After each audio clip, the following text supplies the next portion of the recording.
Okay, we're in for a hot weekend. 4th of July, it should be, right? Many people are going to be getting outside for the long weekend. And every year we send out a good reminder about safety, not only in the water, but with fireworks, bugs, and the sun. There is a whole lot of things you need to think about to keep your family safe. Make it a memorable, happy weekend.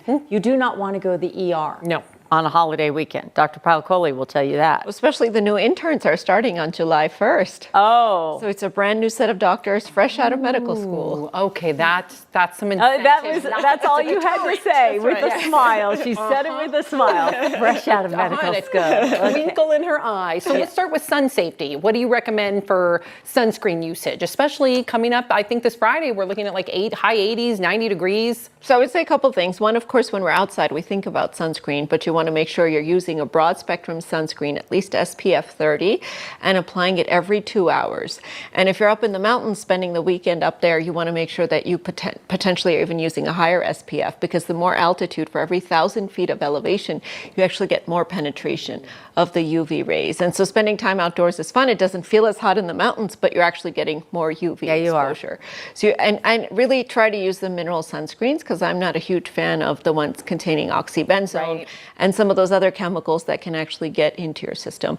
But when you're inside, you also want to think about sun exposure. And this is something as Coloradans we don't often think about, but UVA can actually come through the glass. So if you think you're sitting inside and you have absolutely no UV exposure, that's not true. In your house, when that afternoon sun is pouring in or that morning sun is pouring in, if you're sitting in that sunlight, you're actually getting exposure. What about driving? Same thing. Always. That's why this side of my face has the sunspots. Well, it's funny because she has no sunspots, by the way. She's flawless. But she is flawless. What about my hands? Because on the steering wheel, sunscreen on the hands? The New England Journal of Medicine actually did a case report of a truck driver whose left side of his face aged a lot faster than the right side of his face, because for windshields, it's actually law for them to put in a protectant in there so you don't get it through the windshield. But from those side windows, if you don't have tinting, you are getting that sun exposure, especially if you're sitting in the car for long periods of time. Good to know. So make sure you cover up your eyes, make sure you put sunscreen on your hands, especially on the left side of your face as well. Okay. It's a little late in some cases. Fireworks.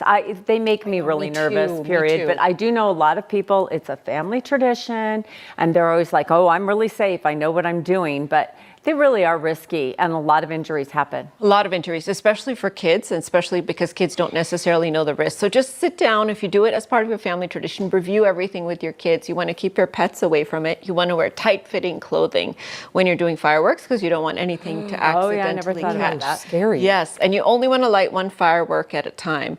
And if something is a dud, you never want to relight it. And the other thing I've seen people do sometimes is, as it burns out, they actually pick it up and put it in a trash bag right away. And now you've got something hot that's potentially, able to light on fire, putting next to plastic, and that's how you get trash can fire. So what you want to do after the firework burns out is actually have a bucket of cold water, throw it in there for 20 minutes before you dispose of it, put it in any kind of garbage bag. Such great advice. What about barbecues? I feel like everybody has a barbecue to attend. They're super fun. Do you see any more increased injuries having to do with barbecues? Not as many injuries, Sam, unless you're actually on the grill. So certainly don't let kids do anything with the barbecue or the grill, because I've seen sometimes they're flipping things over, they're turning it. But more you want to worry about food safety, because it's going to be so hot. And you think about the types of foods that we do at picnics and at barbecues. You're talking about cheeses, you're talking about eggs, you're talking about meats, you're talking about things that can spoil easily. So you want to make sure that number one, you're sanitizing your hands. Number two, you're putting a little timer on how far or how long your food has been sitting out. Because if you've got cheese or anything like that sitting out more than an hour, it's probably a good idea to be safe rather than sorry. If it's not on ice, and maybe just throw it out, because you don't want people getting sick at your barbecue. Oh, no. They'll never forget it. Happened to me once. Never forgot it. I was a teenager. Never forgot it. Ever. What was miserable. It was like, I think, a cream cheese dip. Yep. It's exactly those types of things. Those, Not that I'm cheese hanging boards on to it. or the She knows charcuterie. exactly who made it. No. And cream cheese is a big one, because you think it's processed, so you feel like it's going to be more stable. But people make dips out of those all the time, or those queso dips that have a lot of cheese in them too. You think you've got salsa in it. They are good. They're really good. This is such great advice, Dr. Coley. You. I know. We appreciate you. And you can find more of Dr. Coley at 9news.com/Dr. Coley.